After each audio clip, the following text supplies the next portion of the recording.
Hello, welcome to episode 2 of the This Is Not a Rehearsal podcast. I, God, I'm like, where do I even start with today's episode? Like, what to talk about? I've been reviewing my post-it notes, which I have aplenty, and also looking at how I've been posting on Instagram. So my sort of 30-day challenge is about 15 days in now. And it's going well. I'm literally just doing quick wins, finding a video, putting up a little bit of text, and then writing the copy as I go. And it's actually been really lovely because there's been some really beautiful moments of like inspiration that have come up for sure. So I've been highlighting like some of my favorites, like pinning them, and it's been lovely to receive also the feedback from the first episode of the podcast, and then also the content I am creating. And okay, I'll start here. I have now, because I am now creating content and it is quick win, and I am not the type of person who likes to sit down and make things perfect in relation to content. Even though I'm ironically a perfectionist, I do not have the patience for that. But I'm being triggered. Triggered's probably too strong of a word, but I'm aware of a little trigger that has come up or comes up when I see people that are also embracing new projects with like good video content creation. And the voice in my head is like, well, yours isn't like that. Why don't you use that editing software? Why didn't you put on more makeup? Why are you always the girl with the messy hair and the like throwing it out there vibe? And it's really interesting for me, like this concept of comparison, because it's not really about that, is it? It's not really about the video and the quality of the content in terms of the visual quality. I think the quality I put out is very good if you actually read and listen to what I'm saying. But it's my value of like worthiness. That's what I'm really comparing is actually, oh, I feel less worthy than this person. I feel like I'm not as good as them. Because if I wanted to have really nice videos, I could sit down and do that or hire somebody or whatever. And I don't. And there's a part of me that is also really like interested in authenticity and how like authenticity lands. And it's not that if somebody has like a really good video that they're inauthentic, but just I think for me, there's something that I really love about this like raw quality. I get to see a person, I get to show up as me. And I think that that's really important. Like the messy. I like messy. Like how do you guys feel? Because this is also such an interesting contradiction, right? I've just said I'm a perfectionist who likes messy and raw. And this just highlights how, as individuals, we are not these straightforward, like cookie cutter type people. We have such actually almost like contradictory and in some ways conflicting parts of ourselves. And there is like such an integration that is needed for us to be able to function fully with all of these almost conflicting or contradictory parts enable us to become kind of whole. And in that sense that, the sum of the parts is bigger than the whole. No, the whole is bigger than the sum of the parts. I think that's the I was like, when I said it, I said that's not the right quote. Um, so I'll put that as a quote in the comment. And this leads me into the aspect of integration, of honoring all sides of ourselves, and often how much we avoid it.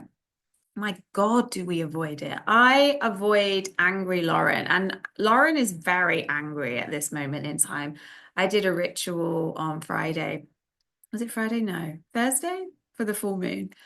And I asked to release the anger that binds me to another person and any other energies that might be there. And my God, yesterday was it present, coming up and coming through. And I said to my friend, I was like, I just wanted it to kind of just leave. I really want to have to like process this actual palpable, like heavy, like I felt like yesterday, I felt like I was a dragon that I could just take something or someone down, like I could just breathe fire. And it really comes back to an aspect of acknowledgement and an aspect of integration and allowing not only like my angry side to be present, to move through, to be integrated, to understand what that anger is showing me, but also to allow the part of me that, say, from the example with the video content, the part of me that is the perfectionist, I really invite her in and be like, okay, what are you working on me with? Like, what are you trying to show me? How can I use your qualities? Because they're really great if I can apply them in a right way, but also what acknowledgement do you need? What does this perfectionist part of me actually need?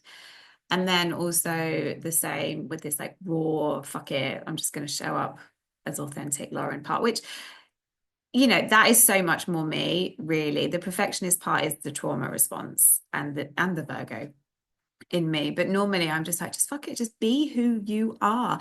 And this is the thing this is partly why I guess I'm angry, because there is this sense with the situation related to the anger of this avoidance of aspects of the self. And it really upsets me. I cannot stand people that are fake, but that really are not in alignment and congruent with what they're saying, what's in their head, what's in their heart, and their actions.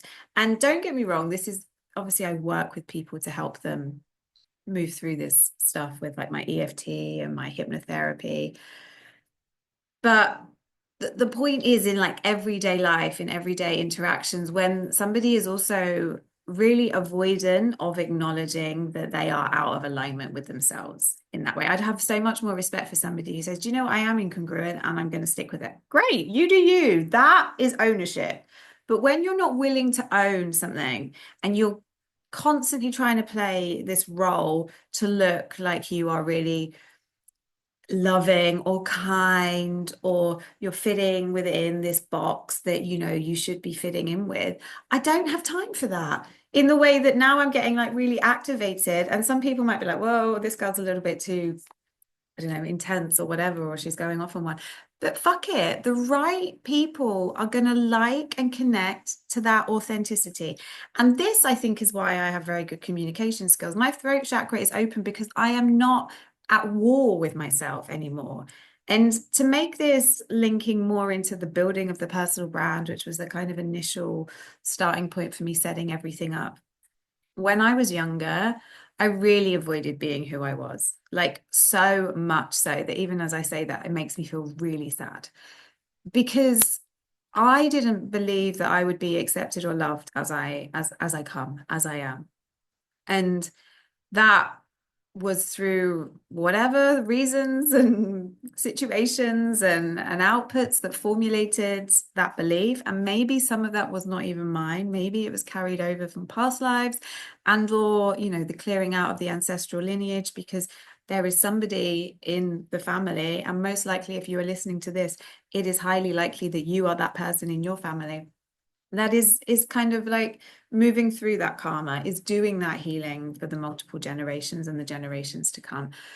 So there's many complex aspects that can feed in, but to get down to the bare bones of it, to get down to the fact that I am having a human experience at this point in time as Lauren, I really didn't value myself.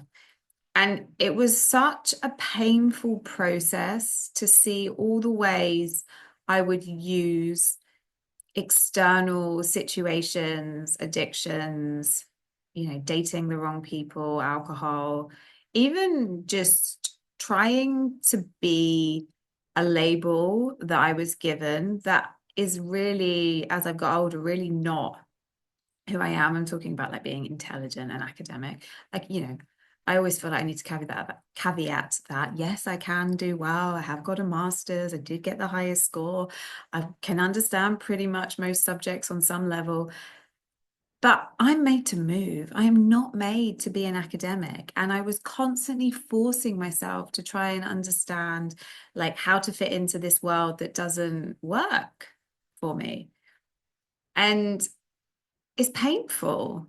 It's painful, that expression of not knowing who you are because you maybe haven't seen the examples, or you've been labeled incorrectly, or you've been labeled because that's the only label or labels that the people around you are comfortable with or have had like access to.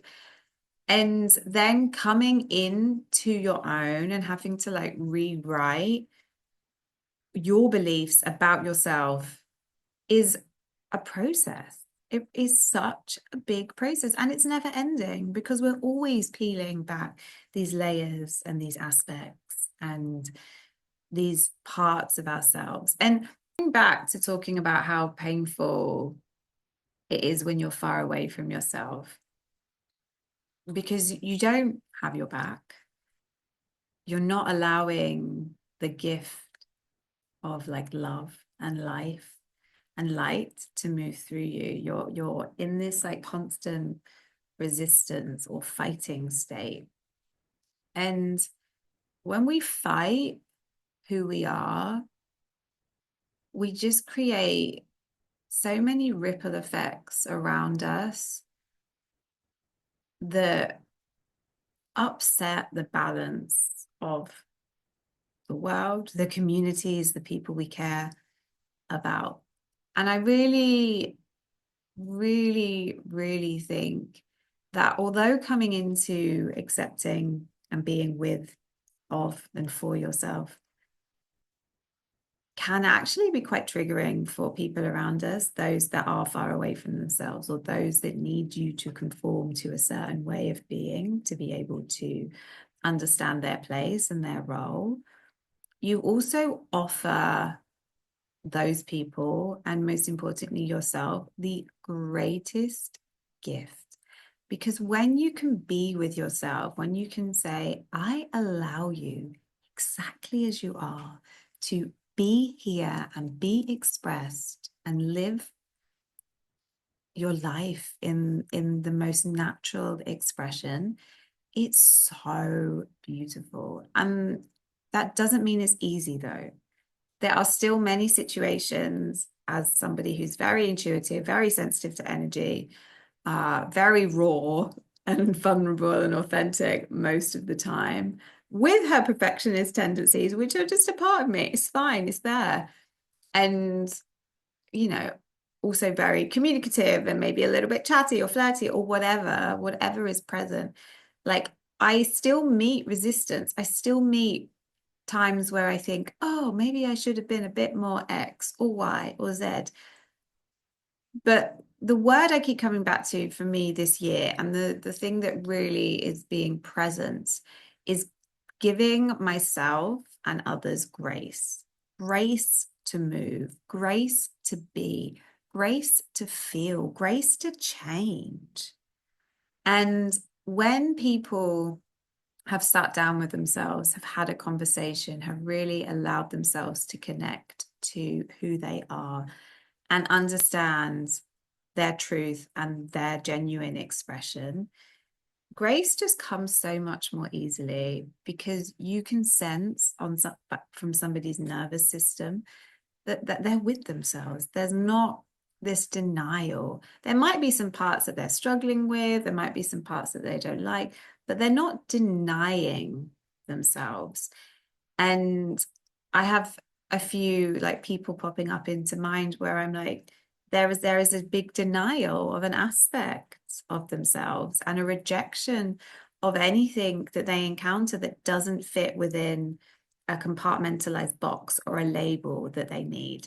And it causes them and others pain. It causes them to respond and react and take action in ways that is not in alignment with their so-called beliefs. But yet they will dismiss or pretend or avoid or use a different belief to override the actual truth of their interaction. And ultimately, that's going to disrupt their nervous system. If there is not an ability or a willingness to integrate, to understand, to bring forward and accept that part of themselves, their body at some point is going to express that. Because anything that we suppress, anything that is stuck within us is going to dictate our behaviors. And if it's strong enough and painful enough, it's going to cause us physical malfunctions. And this is why, Gabor Mate talks around immune disorders for women. It's that suppression of anger. And also or just this sense of taking things on and not pushing back, so to speak. But also anger and cancer has such a correlation. So we really have to give ourselves the opportunity to share, the good, the bad, and the ugly, to access that which is true and beautiful. And there are ugly parts of me. There will be and continue to be ugly parts of me.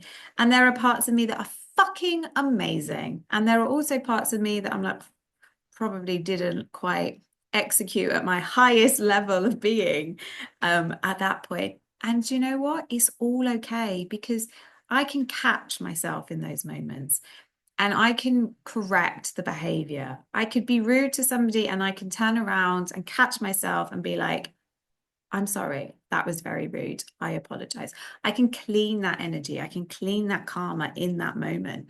And when we choose to allow ourselves to be, we're also less likely to embody the bad, so to speak. And when I say ugly, I'm not using ugly as a sort of an expression of bad.